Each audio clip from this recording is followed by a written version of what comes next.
des termes montrant sa colère. En ce sens, c'est un récit qui nous est rapporté par Hazrat Abu Bakr Siddiq radiyallahu ta'ala. Alors à ce sujet, Mufti Taqi dit qu'aujourd'hui, est-ce qu'on est capable de faire cela? Que on regarde les dictionnaires et puis on change les mots, on met des synonymes. Mufti Taqi dit que non, cela n'est plus possible. Au début, à l'époque du saint prophète sallallahu alayhi wa sallam, effectivement, cela était possible. C'est un récit qui est rapporté par Imam Abu Daoud, il dit Laysa minha illa shafin kafin, que tout l'enseignement du Coran, les 7 variantes, tout cela sont complètes et totales. Si tu dis Sami'an aliman azizan hakima, si tu entends le mot Sami'a, il entend tout, il connaît tout, il est le plus fort, il est le plus sage, et que tu ne termines pas un verset où on parle de châtiment par la bonté, ou que tu ne mets pas la bonté à la place du châtiment, ta lecture sera correcte. Alors Mufti Taqi dit qu'effectivement au début c'était comme ça. Mais au fur et à mesure que l'islam a progressé, et justement au fur et à mesure que pendant les mois de Ramadan, le prophète d'Allah sallallahu alayhi wa sallam, il faisait les révisions avec Hazrat Jibril alayhi salatu wa sallam, à ce moment, l'ange Jibril disait que maintenant, le prophète d'Allah, à partir de ce moment, tous ces mots-là on ne fera plus dire. Allah il a annulé tous ces mots et ce ne sera que ce mot. Au prophète d'Allah, ici, on enlève cette phrase et on met cette phrase. Au prophète d'Allah, maintenant tu diras à ton peuple que tous ces synonymes que Allah les avait enseignés qu'ils pouvaient utiliser, tout cela on a annulé, maintenant il ne reste que celui-là. Donc au fur et à mesure que cela a été annulé, au fur et à mesure que le prophète d'Allah sallallahu alayhi wa sallam, il faisait des révisions avec l'ange Jibril alayhi wa sallam, mais aussi à d'autres moments. Donc aujourd'hui, on trouvera très rarement ces changements de mots. Et certaines personnes sont parties sur le point de dire que Hazrat Bakr Siddiq radiyallahu ta'ala, il a dit que les 7 variantes, c'est l'autorisation d'utiliser des synonymes. Imam Mufti Taqi alayhi rahman, il dit que non, c'est une des explications des variantes. Si l'une des variantes, parmi les 7 variantes, une des variantes, c'est d'utiliser un mot à la place d'un autre mot, un point que nous avons mentionné aussi tout à l'heure lorsque nous avions mentionné les 7 points. Donc là c'est au sujet de cela, et aussi bien comprendre que les 7 variantes qui nous sont enseignées, ce sont les variantes qui ont été révélées par Allah subhanahu wa ta'ala sur le saint prophète sallallahu alayhi wa sallam.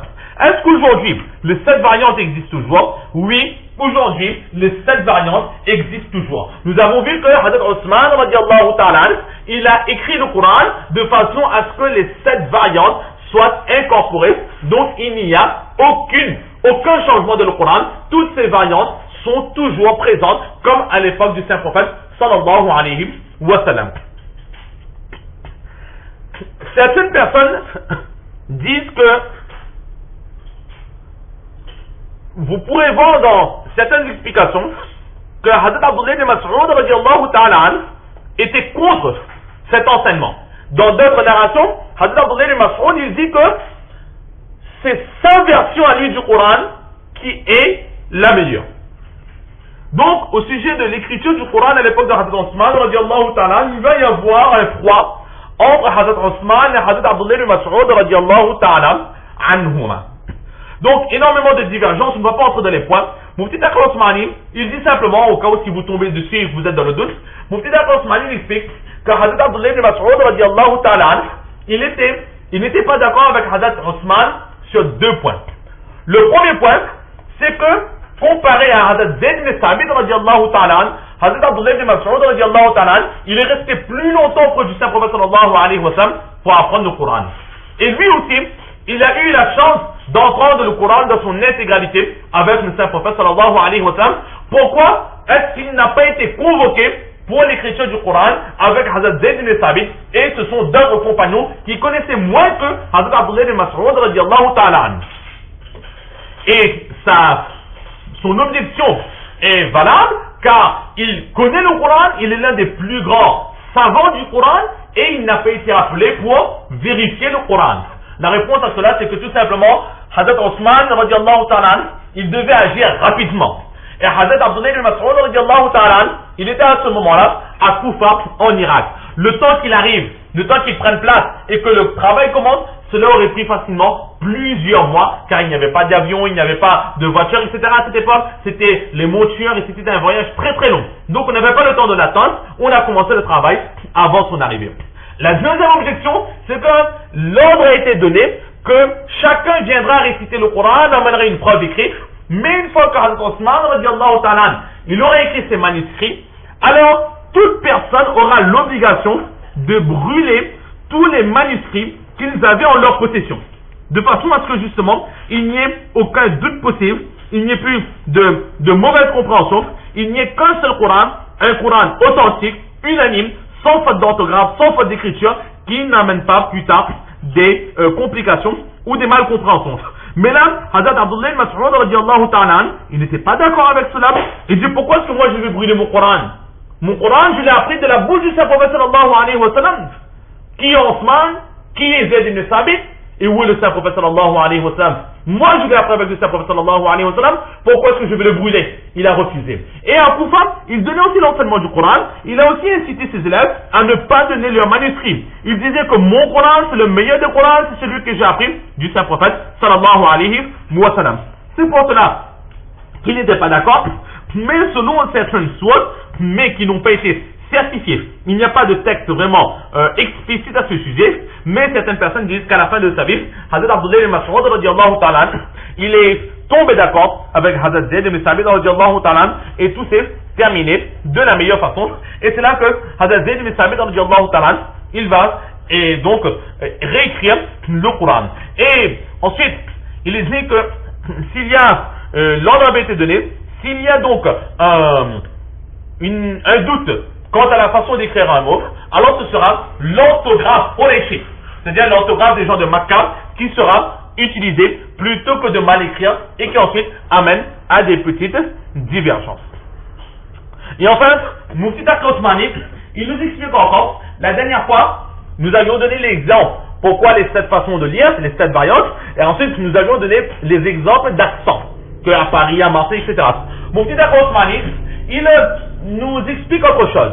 Il dit que beaucoup de personnes disent que les 7 variantes, c'était pour faciliter les différentes, on va dire les différentes langues ou les différents dialectes arabes qui existaient de son temps. Pour faciliter cela. Alors il y a une objection. Que, pour nous, plus que les dialectes arabes, ça aurait été pour nous qu'il y aurait fallu faciliter, révéler le Coran en français, en anglais, etc., etc. Mais non. Mufti Taqi Osmani, il dit que dans les 7 variantes, ce ne sont pas les langues qui sont prises en considération. Ce n'est pas pour faciliter par rapport à la langue que nous connaissons que cela a été fait les 7 variantes. Il mentionne un récit, le récit que nous avions déjà mentionné, que le prophète sallallahu alayhi wa sallam, il a dit que parmi nous il y a des vieillards, il y a des illettrés, il y a des personnes qui ne savent pas lire, qui nous ont jamais appris à lire, qui ne pourront pas apprendre à lire, etc. Pour eux, mais une facilité. Donc, la facilité, ce n'est pas par rapport aux langues que nous connaissons, mais c'est par rapport à une certaine catégorie d'individus. Et c'est là que Mufti Taqi dit que nous avons déjà tous vu que les vieilles personnes, lorsqu'ils ont déjà pris une habitude, faisons ce que nous voulons, cette habitude restera. Ils ont l'habitude de dire un mot d'une certaine façon, cette habitude restera. Ils ont l'habitude de former la phrase d'une certaine façon avec une certaine syntaxe, prouvons-les, enseignons-les, faisons entrer cela de leur tête avec un coup de marteau, malgré cela, ils resteront sur ce qu'ils ont appris de leur enfance. Là, ce sont les vieillards, comment ils sont. Et donc, le prophète sallallahu alayhi wa sallam, il savait que si le Coran ne devait être récité que d'une seule variante, par exemple, il n'y avait que Ta'alamoun, alors les vieillards qui, dans leur façon de parler, parce que c'est en arabe, ils comprennent aussi, dans leur façon de parler, ils ont l'habitude de dire, par exemple, Ta'alamoun, avec un ou sur le ta, et le sens est le même, et bien ils vont toujours dire, Ta'alamoun, que ce soit Coran, que c'est pas Coran, que c'est le prophète, c'est comme ça, c'est dans leur nature de rester comme ça. Alors, pour leur faciliter, pour ne prendre la difficulté pour ces vieillards qu'ils ne changent pas le Coran et ne soient pas pécheurs, il y a eu ces 7 variantes qui ont été envoyées sur le Saint-Prophète sallallahu alayhi wa sallam pour faciliter l'enseignement du Coran. Donc voilà très brièvement ce que l'on peut dire sur les 7 variantes. Et de mémoire, Inch'Allah, Hazrat Osman radiallahu ta'ala, il a fait écrire 12 exemplaires de son mushaf, du Coran. Donc, il a fait écrire cela en 12 exemplaires. Et chaque exemplaire a été envoyé à différents endroits. Un peu en Irak, un peu sur Makkah, qui restait à Madina avec Hazrat Osman, etc., etc. Donc, à différents endroits. Et l'ordre pour chaque enseignant du Coran, que lorsque vous avez un doute, référez-vous à cela. Et ensuite, plus tard, l'édition du Coran va commencer lorsqu'une imprimerie fera son apparition, etc. C'est là qu'ils vont commencer à imprimer le Coran, et cela, ce sera un peu plus tard. Donc voilà, très brièvement, ce que l'on peut dire sur ces Sab'at et Ahruf. Donc nous allons nous arrêter ici pour aujourd'hui. Ce hadith, donc nous l'avons terminé. La prochaine fois, nous allons voir les révisions du Saint-Prophète sallallahu alayhi wa sallam pendant le mois de Ramadan. Maintenant, c'est cette variante. Ils existent toujours. Qui peut l'apprendre? Tout le monde peut l'apprendre. Il n'y a pas de restriction. À la Réunion aussi, il y a par la grâce d'Allah des personnes qui savent lire ce Coran dans ces 7 variantes. Il suffit tout simplement pour les personnes qui le souhaitent de faire la demande et il y aura forcément quelqu'un qui sera dévoué pour enseigner cela. L'enseignement de cette variante est très simple. C'est tout simplement pouvoir lire le Coran, avoir une bonne prononciation et ensuite il y a des règles spécifiques. Car ces 7 variantes, pour faciliter l'apprentissage, ont été éditées, ont été régies certaines règles. Donc apprendre ces règles, c'est ce qu'il y aura de plus difficile. Et ensuite, lorsque ces règles seront apprises, nous pourrons lire le Coran dans les 7 variantes. Dans le Coran aussi, on peut lire de différentes variantes. Donc Allah subhanahu wa ta'ala nous donne le tawfiq de comprendre ces quelques paroles, surtout de mettre en pratique et de propager. Wa ma tawfiqi illa billah.